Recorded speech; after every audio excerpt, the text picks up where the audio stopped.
Mais um episódio do Calpcast e hoje eu trouxe um convidado muito especial aí, mais um convidado especial e ele é pai de 5 filhos, esposo, empresário e tem uma imobiliária aí com FGV mensal de 10 milhões. E esse é o Jonas Moital. Um prazer ter você aqui com a gente. Se apresenta um pouco aí pra galera. Prazer é meu amigo. É uma alegria estar aqui, é uma honra. Uma bela apresentação, né? 5 filhos, empreendedor, à frente de alguns negócios, marido, cristão, enfim, é uma jornada aí, né?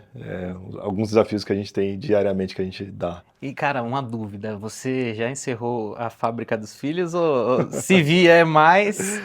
Não, assim, a gente planejou parar. Uhum. Existe uma curiosidade muito ligada ao empreendedorismo, que para cada filho veio uma empresa. Então, eu não sei se os filhos geraram a empresa ou se as empresas geraram os filhos, mas fato é que para cada filho eu tive uma empresa, coincidentemente no mesmo momento, no mesmo ano.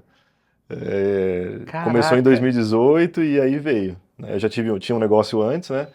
Mas em 2018 veio a Soap, né? Que é uma indústria que eu fui sócio, aí veio o Benjamin.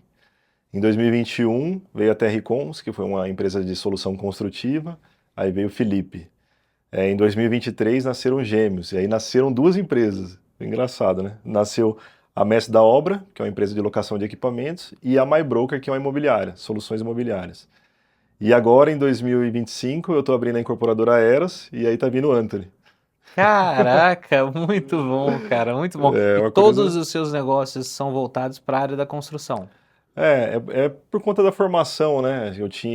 Eu vim, acho que muito ligado pela formação, eu acabei ficando nesse mercado, né? Ligado nesse mercado imobiliário, mercado da construção civil. Na verdade, eu comecei a empreender com construção civil. Então, a minha primeira empresa é independente, autônoma. Eu falo independente, autônoma porque antes eu participei de negócios do meu pai. Eu comecei em 2016, né? E eu tinha me formado em 2012 como engenheiro civil e atuava no mercado da engenharia, engenharia de autoestrada.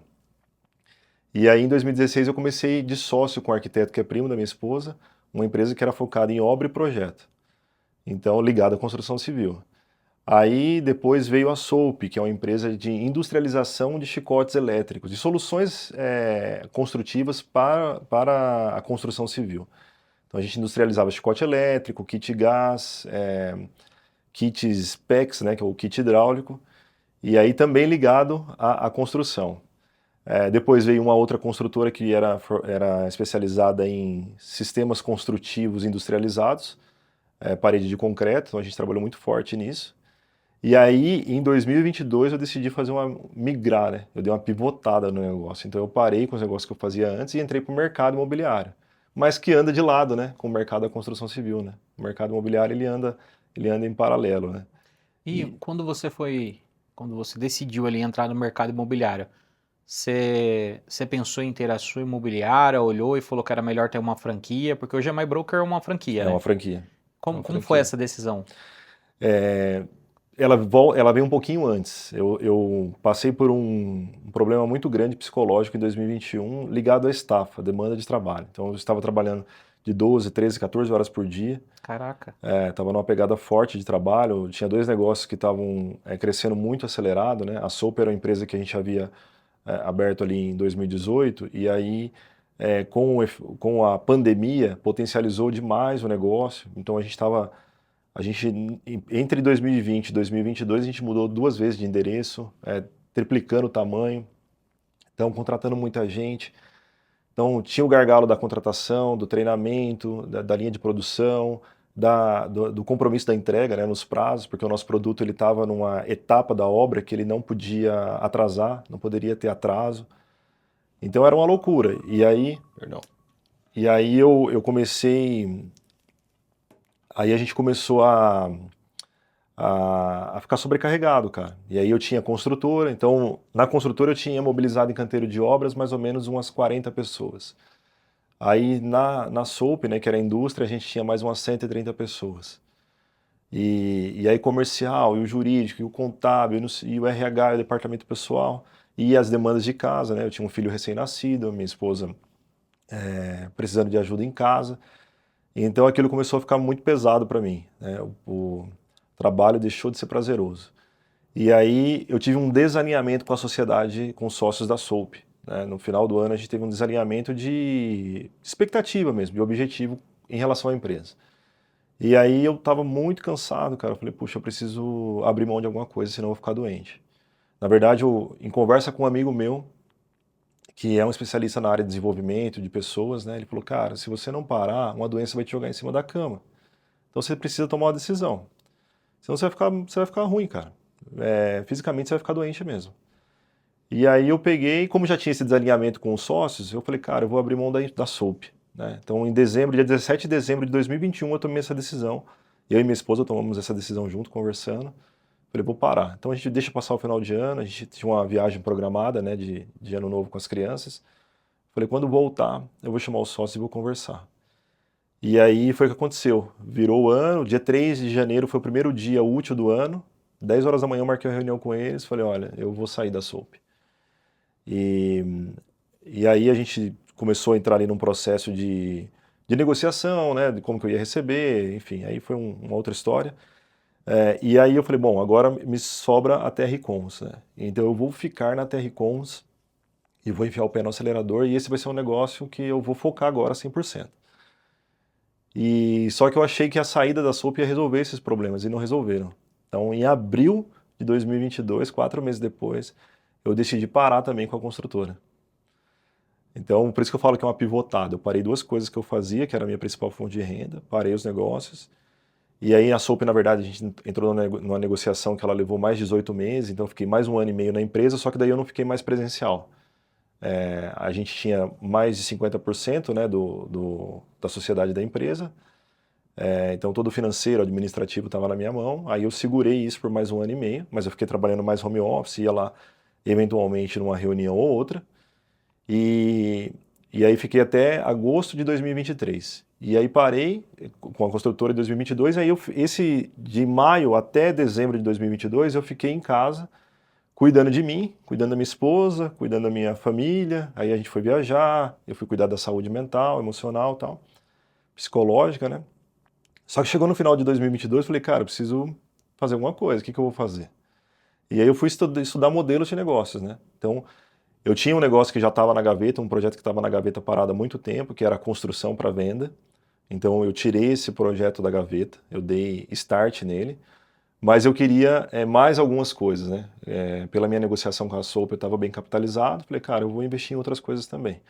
E aí no meio do caminho, né, entre uma conversa e outra, com o primo da Rizia, que era corretor já do mercado imobiliário, nós conversamos, ele me falou do mercado, me falou de uma oportunidade que era a MyBroker. A MyBroker ela foi eleita por 2 anos consecutivos a melhor imobiliária do Brasil, estava num processo de expansão no formato franquia, então os caras estavam crescendo acelerado, né? E aí eu falei, pô, eu vou marcar uma call para conhecer, né, o pessoal, entender da COF, né, da franquia.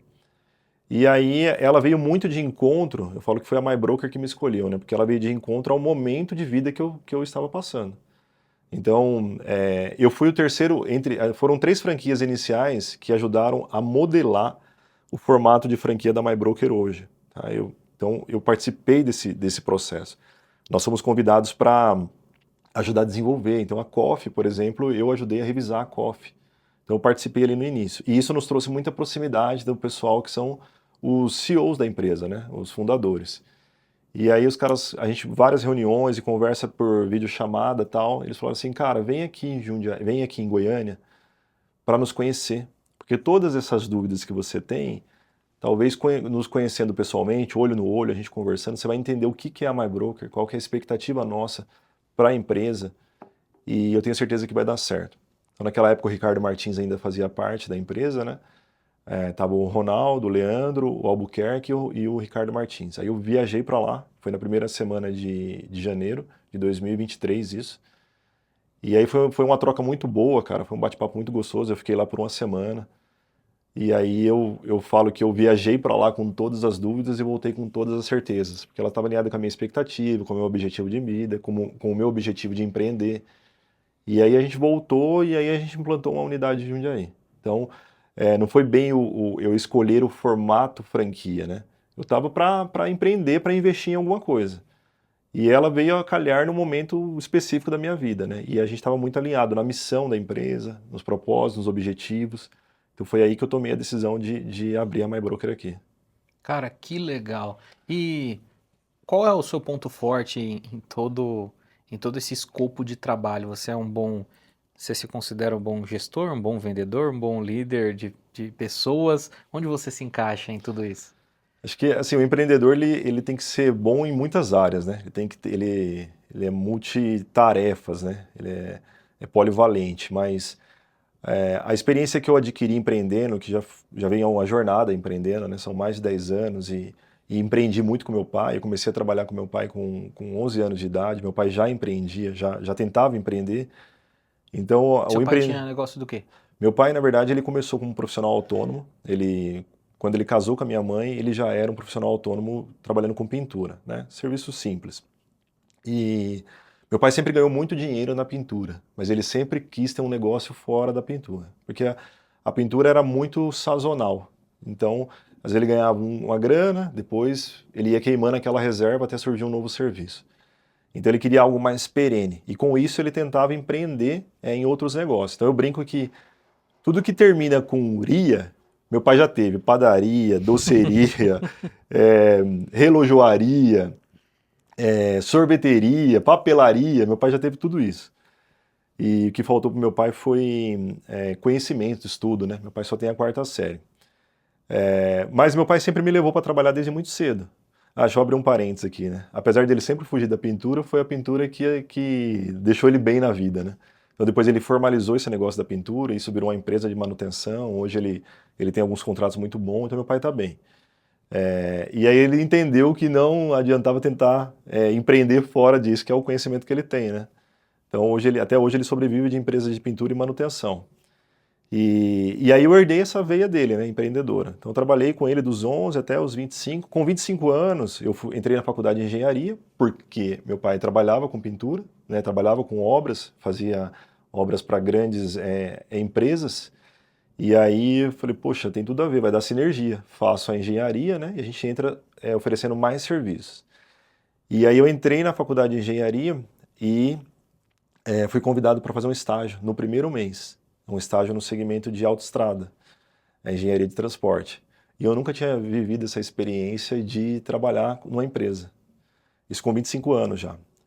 E aí eu falei, pô, eu quero experimentar, né? Quero testar. Aquela história que a grama do vizinho sempre é mais verde, né? Então quem está empreendendo acha que o CLT, né, tá bem, tá tranquilo, tem estabilidade e tal.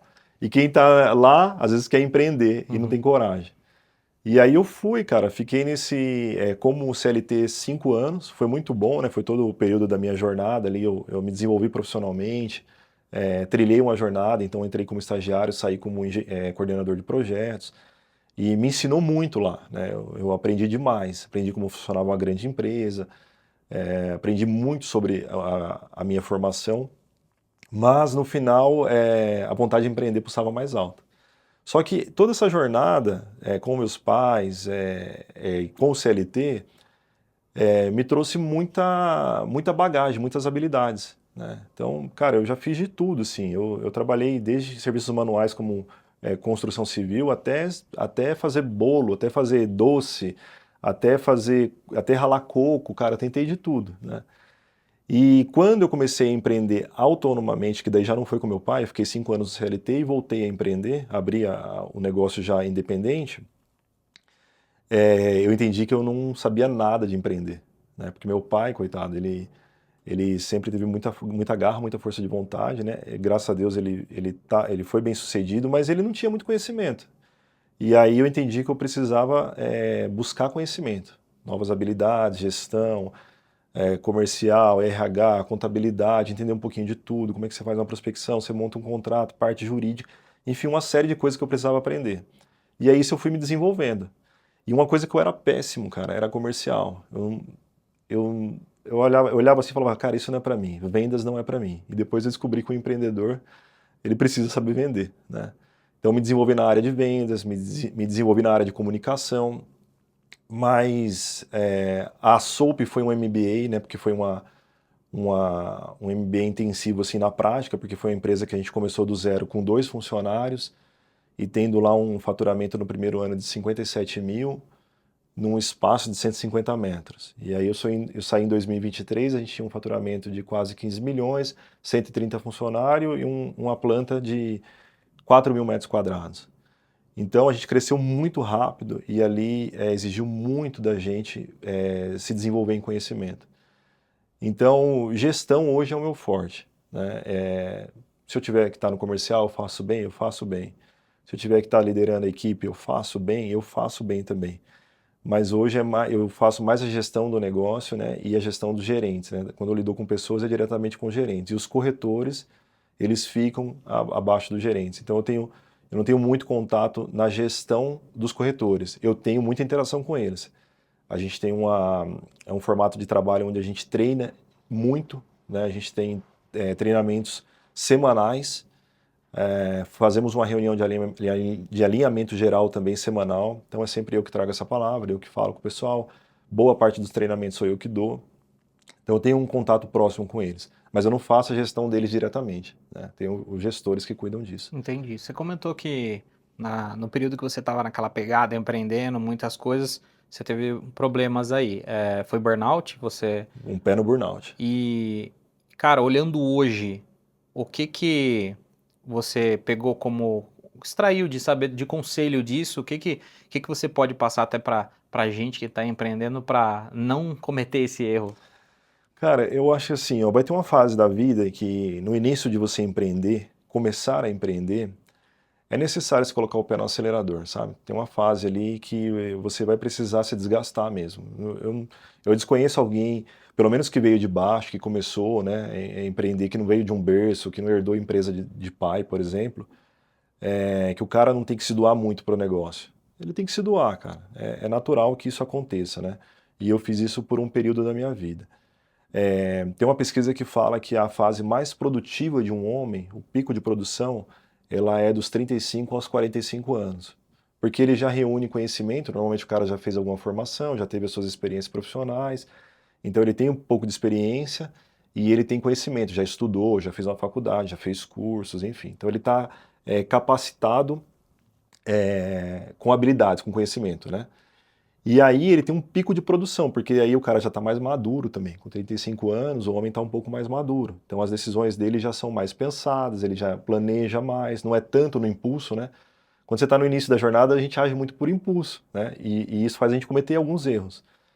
Então você age mais planejado, mais organizado, né? E aí você tem um tempo de produção muito bom também, né? Você está fisicamente numa fase muito produtiva do homem, porque depois começa.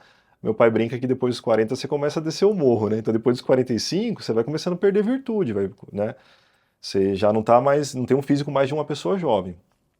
Então é a fase produtiva. Mas conselho, cara, assim, o que aconteceu comigo foi muito específico, porque na verdade eu vinha acumulando algumas coisas. Eu tive uma empresa que quebrou, né, em 2020, então eu tinha uma sobrecarga de demandas por conta dessa empresa ainda que me ocupava muito tempo e era um estresse psicológico, né? Não era problemas que consomem a mente, problemas de processo, de outras coisas. Tinha a questão da demanda em casa, então no primeiro ano que nasceu o Benjamin junto com a Soap, né? O Benjamin nasceu no dia 1º de janeiro de 2018 e o CNPJ da Soap saiu no dia 24, mais ou menos. Então foi no mesmo mês. Teve dias de eu sair de casa às 5 horas da manhã e eu voltar no outro dia às 3 horas da manhã. Então eu saí, ele estava dormindo, a Rízia dormindo. Eu voltei, eles estavam dormindo. Eu saí de novo e eles estavam dormindo, entendeu? Então isso vai mexendo com a gente, vai abalando, né? Eu queria estar próximo, queria acompanhar o crescimento do meu filho. Depois veio a questão da demanda de trabalho pesada. Então, assim, conselho que eu dou para não acontecer primeira coisa, cara, que eu aprendi depois desse período. Celular, cara. Ninguém morre se não vê uma mensagem. E eu tinha a obrigação de ler todas as mensagens e respondê-las. Então, era à noite, era de madrugada, era de sábado, de domingo. Não fala isso com minha esposa que tá ali ouvindo, ela vai puxar minha orelha depois. Vai falar isso Cara, aí. assim, eu mudei muito meu hábito com relação a celular. Então, hoje eu tenho aqui, se você abrir, eu tenho mais de 4.000 mensagens não lidas. E o que eu descobri é que o mundo não acaba por causa disso. Então, o que eu faço? Eu chego em casa hoje, meu celular é em cima do balcão da cozinha, eu não vejo mais, cara. Às vezes eu largo o celular na sexta, eu vou ver na segunda, entendeu? Então eu tinha muito cliente mandando mensagem, muito profissional, no canteiro de obras me mandando mensagem com problema, muita cobrança, muito fornecedor, não sei o quê, e aquilo me consumia. E o celular tocava e eu já ficava tenso. O que não me deixou doente foi porque eu sempre dormi muito bem. Então, o problema nunca tirou a minha noite de sono. O que acontecia? Eu deitava, eu não dormia, eu apagava, eu desmaiava, né? Então, só que daí eu dormia 7 horas, quando eu acordava, eu fazia um download dos problemas, assim, daí a minha mente já ficava acelerada. Uhum. Aí eu entrei num ritmo de parei de fazer atividade física, não almoçava mais. Então, assim, eu ficava vários e vários dias sem almoçar. Eu tomava alguma coisa de manhã e comia alguma coisa à noite. E para não parar, eu não almoçava. Então, isso foi drenando as minhas energias e foi me deixando fisicamente fraco também, né? E uma outra coisa, aí uma dica, né? Se é uma dica um conselho que posso dar, é saber delegar, saber dividir. Então isso era um grande problema, porque eu concentrava as decisões principais em mim, e aí eu não conseguia dividir, não conseguia compartilhar. Então eu não tinha com quem compartilhar, minha cabeça ficava cheia, entendeu? Então saber dividir, saber compartilhar. Pô, Jonas, mas eu estou começando um negócio que é só eu, ou eu e mais a minha esposa, ou eu e mais 2, 3 pessoas. Cara, divide com essas pessoas, compartilha com essas pessoas. Serviço, cara, na hora de serviço. Em casa, você vai cuidar da sua esposa, você vai cuidar do seu namorado, você vai cuidar de fazer uma coisa que você gosta, praticar alguma coisa que vai te tirar o estresse, fazer a higiene mental. Isso é extremamente importante. Então, eu aprendi de forma muito dura, mas eu aprendi. Então, eu mudei o meu comportamento. Se você falar assim, cara, você não tem a demanda de trabalho que você tinha lá atrás, eu acho que lá atrás era eu que me sobrecarregava, entendeu? Uma empresa com 130 pessoas, eu tinha braços para poder dividir, mas eu não sabia dividir da forma correta. Então é isso. E sua esposa sempre teve junto com você trabalhando ou ela cuidava Sempre. mais da Eu parte... falo que ela é a minha esposa na vida, né, e nos negócios. E na paternidade também. Mas a Rízia, eu comecei a empreender em 2016, né? Então, ela trabalhava. E aí, quando ela saiu, quando a gente teve o Benjamin, que foi o primeiro filho, a gente combinou dela sair do emprego para se dedicar à maternidade, né? Mas como Ela trabalhava com o quê? ela era financeiro de uma empresa, né? Ela Legal. trabalhou numa empresa por 13 anos, Rapaz, começou ter gordinha. uma esposa financeira é bom demais, né? Não é ruim não, viu? Ela começou como guardinha numa empresa, né, que é uma indústria, e aí lá ela ficou, e toda a jornada profissional dela é lá. Então ela ficou lá por 11 anos.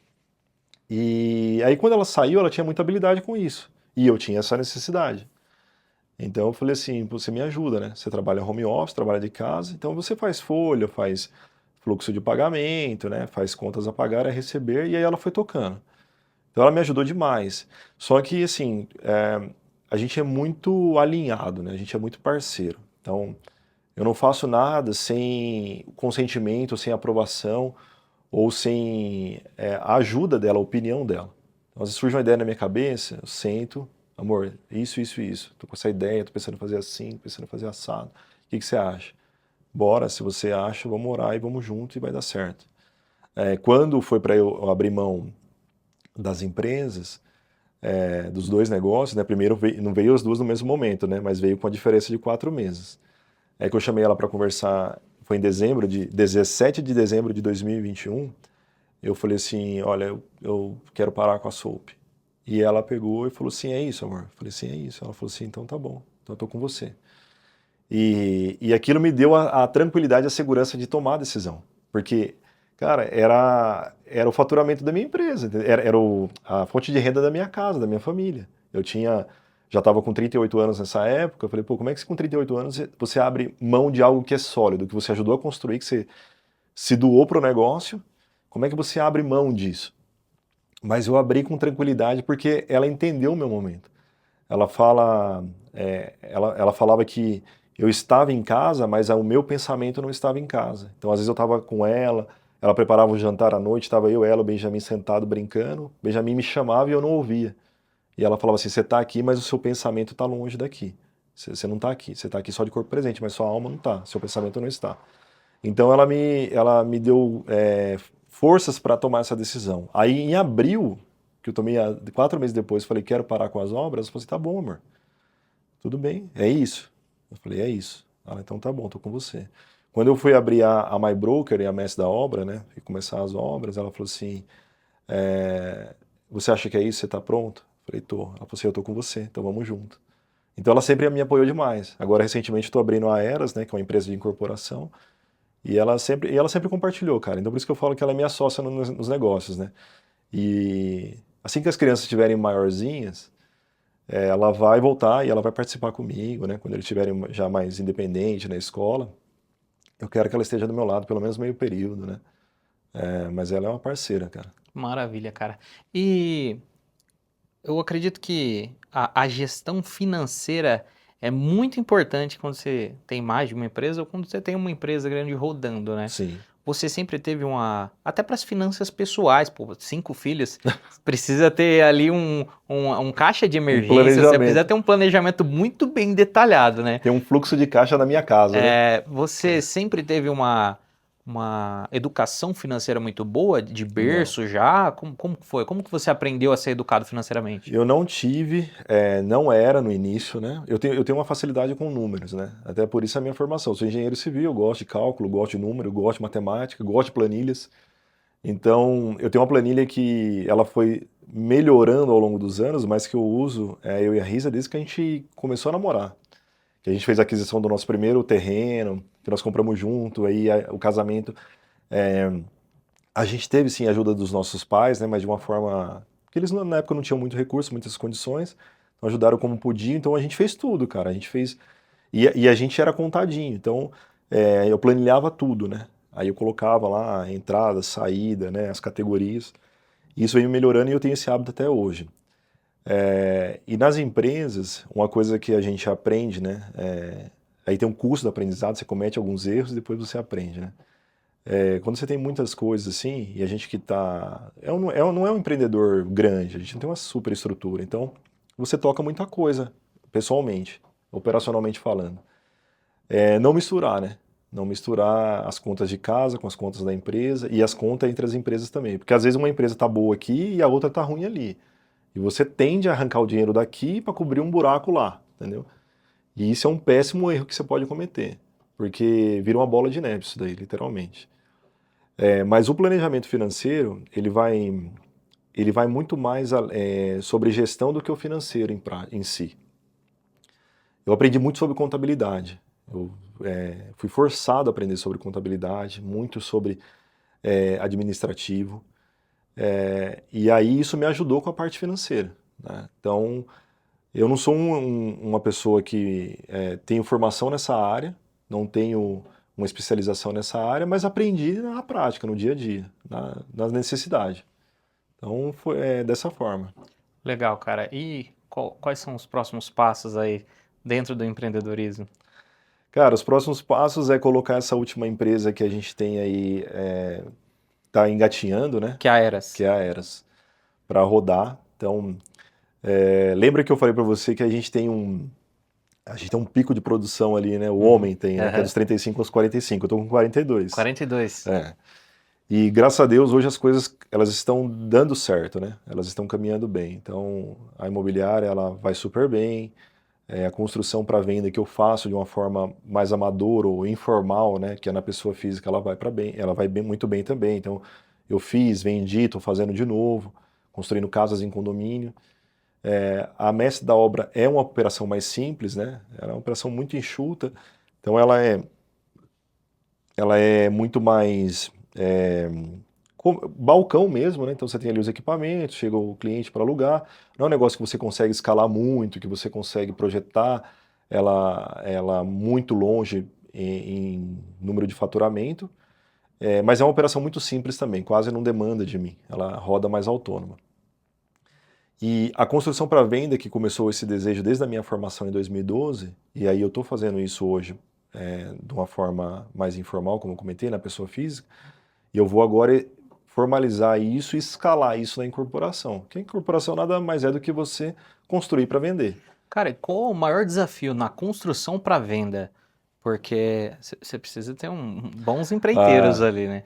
eu acho que o empreiteiro é mão de obra, né? E mão de obra é o maior gargalo hoje para qualquer empreendedor em qualquer segmento. Mão de obra é o maior gargalo. E aí quando você vai para o setor da construção civil, que ele é um setor onde as pessoas não estudam para trabalhar, então você não tem ninguém estudando para ser pedreiro, estudando para ser eletricista, estudando para ser ajudante, e aí você tem um efeito também, uma mudança de comportamento, onde as pessoas novas, os jovens, os adolescentes, eles não querem trabalhar na construção civil, não quer trabalhar mais no pesado. A gente vem com a geração hoje que quer trabalhar, viver de internet. Então começa a faltar mão de obra no canteiro da construção civil. E esse é o maior gargalo, né? Falando de execução, propriamente dito. Hoje, algumas empresas se levantam aí para trazer soluções construtivas, né? Construções industrializadas, robotizadas, mas ainda é muito embrionário, ainda está muito no caminho do estudo, né? Do que de fato viabilizando o canteiro de obras. Então a gente ainda conta com essa necessidade de mão de obra. Mas a incorporação, ela vem antes disso, né? Porque você só constrói aquilo que você vendeu. E ela começa lá atrás com um projeto. Então, com estudo de mercado, projeto, tem um produto bem definido. A gente fala que a gente tem uma análise de 5 P's, né? Que é o produto, a planta, o plano de pagamento, é o preço e a parceria. Então, são análises que a gente precisa fazer para entender se esse produto é viável ou não. Então, não é tão incomum você ver empreendimentos que lançam e que não vendem, né? Ou que vendem, aliás, ou que entregam e ainda o incorporador tem uma reserva do estoque muito grande. Por quê? Porque não foi um produto muito bem estudado. E essa inteligência de mercado, sobre construção civil, eu domino. Eu trabalhei com sistema construtivo, eu trabalhei com desenvolvimento de solução construtiva, eu trabalhei com todos os sistemas construtivos que existem no mercado hoje, com todos eles. Na verdade, eu só não trabalhei com a construção 3D, que ela veio recente, né? Depois eu já havia saído. Mas a inteligência de mercado, ela está ligada ao mercado imobiliário. Então, e isso eu adquiri depois que eu entrei com a MyBroker no mercado imobiliário. Aí eu comecei a ter inteligência de mercado, saber o que vende, saber o que o mercado demanda, entender quais são as dores desse cliente que busca comprar um imóvel, qual que é a expectativa, quais são as entregas, os pontos de atenção que eu preciso ter. Então, na hora que eu for sentar para conceber um imóvel, um empreendimento, um produto, os pontos que eu tenho de atenção. Então, essa inteligência de mercado, o mercado imobiliário me trouxe. Cara, muito bom, muito bom.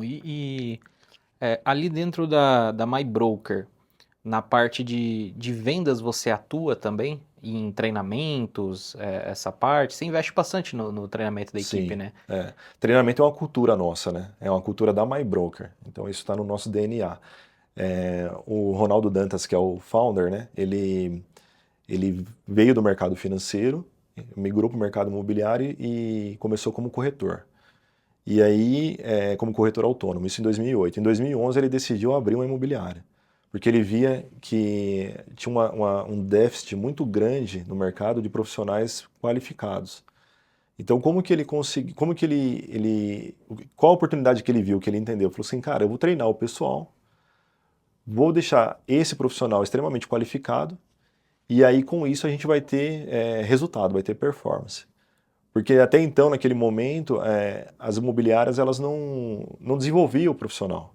Então, o mercado imobiliário ele não tem barreira de entrada, né? Você não precisa fazer uma formação, por exemplo, com a medicina, uma engenharia, um direito, que você tem que estudar 5 anos, fazer uma faculdade, depois você presta uma OAB, você vai tirar um CRM, para você poder atuar como profissional. O mercado imobiliário não tem barreira de entrada. Qual que é a barreira de entrada? Você precisa ser habilitado no Cresce.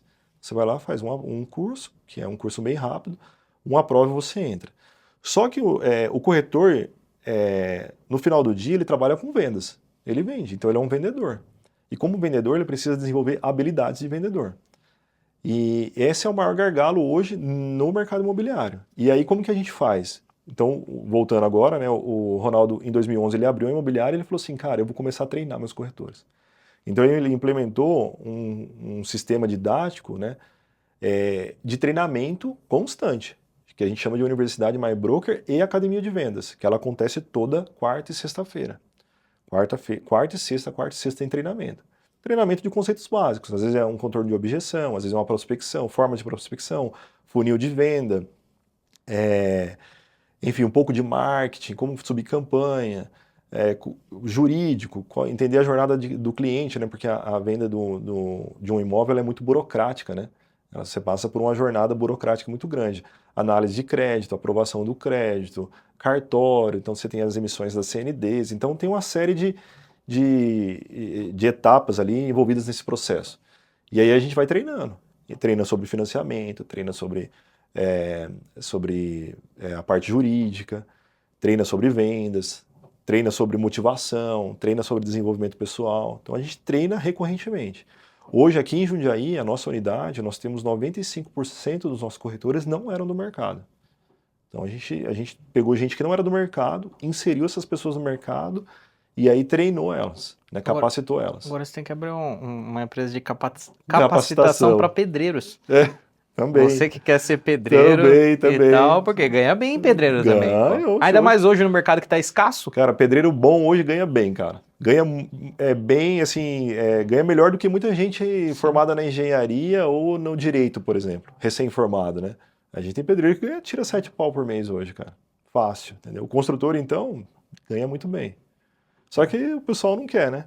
A galerinha nova não tá afim. E dá para se vender sem marketing? Não dá, né? Acho que a gente passa por alguns momentos de transição e mudança de comportamento, né? Hoje potencializado pelo IA. Eu não sou um cara tão velho assim, né? Mas eu tenho 43 anos, mas eu peguei o início da internet, né? Onde a gente navegava com internet de escada e eu navegava no computador que era tela preta, né? Aí depois veio ali os sites, né? Então, os sites eles vieram potencializando aí a visibilidade das empresas na internet. E eu lembro quando as pessoas falavam assim, quem não tivesse site, não tivesse na internet, o negócio ia morrer, né? Então substituiu as páginas amarelas. Depois disso a gente teve uma outra mudança que foi os sites viraram aplicativos, né? Por conta do smartphone, que veio aí com o iPhone, né? Quando nasceu o iPhone, a gente começou a usar muito o smartphone, muita internet no celular, e aí vieram os aplicativos. Então, as empresas começaram a ter aplicativos. A gente pedia até, eu lembro que tinha pizzaria que tinha aplicativo. Você precisava usar o aplicativo para solicitar a pizza. Hoje você tem plataformas, né, como o iFood. E agora a gente está passando por uma outra transição que é a inteligência artificial. Mas a gente tem uma mudança de comportamento, tem uma mudança de como a gente interage com as coisas através da internet, mas o marketing sempre foi necessário para todo o negócio, né? Antigamente, como que você divulgava o seu negócio? Como que era feito o marketing? Era feito na listas amarelas, era feita no jornal, né? Tinha o classificado de anúncios. Depois vieram para os sites, depois vieram para os aplicativos, agora tá indo para as plataformas. Mas o marketing é necessário, cara. Eu sempre comento lá na loja, quando a gente dá treinamento, que o marketing digital é a sua vitrine, né? Quando você está numa loja, quando você tem uma loja física, que você escolhe um local, você vai fazer a escolha do local para abrir esse negócio, você quer o melhor ponto, né? A melhor localização. Um bom tráfego de pessoas. O maior número de pessoas possível passando, né? Na frente. Então, o ponto comercial ele conta muito, né? Na maioria dos negócios. Tudo bem que tem negócios que não dependem de ponto comercial, mas a maioria depende. Então, quando você vai alugar uma loja no shopping, por exemplo, tem corredores que são mais caros que outros, né? O quiosque às vezes é mais caro do que uma loja, por conta da localização. O fluxo de pessoas ali é maior. E o marketing digital é isso, cara. É a sua vitrine, né? A sua vitrine na mão da pessoa, né? Através do celular, através do computador. E quem não faz marketing, quem não é visto, não é lembrado, né? Tem uma frase que fala que não é visto, não é lembrado. Se você não está fazendo marketing, seu negócio está fadado ao fracasso. Não tem como. Não tem como trabalhar hoje só por indicação. Tem que trabalhar só na fidelização. Você precisa estar prospectando, conhecendo novos clientes, né? Então você precisa estar se promovendo. E hoje, no nosso mundo contemporâneo, a forma de fazer isso é o marketing, cara. Não tem como. Cara, muito bom. Eu acredito que você vai ter que vir aqui em vários episódios ainda para falar muitos temas que a gente Estamos à precisa disposição. compartilhar com a galera aí. Vai ser Mas, muito cara, legal. muito legal ver um pouco da sua história, pegar esses insights. Então, se você tá gostando aí, já se inscreve no canal aí, curte, manda esse vídeo para aquele teu amigo. Inclusive, eu tenho até um colega do meio da construção que está buscando essa parte de gestão organizacional, de time. É um cara que eu vou conectar com você Com aí para certeza. Se a gente estar puder auxiliando ele. contribuir, né, que a gente puder compartilhar aí, a gente está à disposição. Maravilha. Cara, deixa as suas considerações finais. Eu queria que você deixasse uma mensagem pro empresário que está assistindo aí e o conselho que você gostaria de passar para ele no geral ali. Cara, primeiro agradecer, né, pelo convite. É sempre uma alegria poder compartilhar um pouco da história, né? Eu comentei que o empreendedor, ele é um cara fora da caixinha, né? Ele carrega algo diferente dentro de si, né? E normalmente ele é uma jornada solitária, né? Então, quando a gente aprende, que a gente dá certo, a gente pode compartilhar ou transbordar na vida de outras pessoas, né? Isso foi um aprendizado para mim em 2021 com a história que eu tive, né? Muitas pessoas transbordaram na minha vida e aquilo me moldou. Então, hoje, quando eu posso contribuir com alguém, transbordar na vida de alguém, é muito gratificante. Então, eu queria agradecer a oportunidade. E sobre um conselho, cara, busque boas parcerias, busque pessoas para você ombrear, para você andar de lado.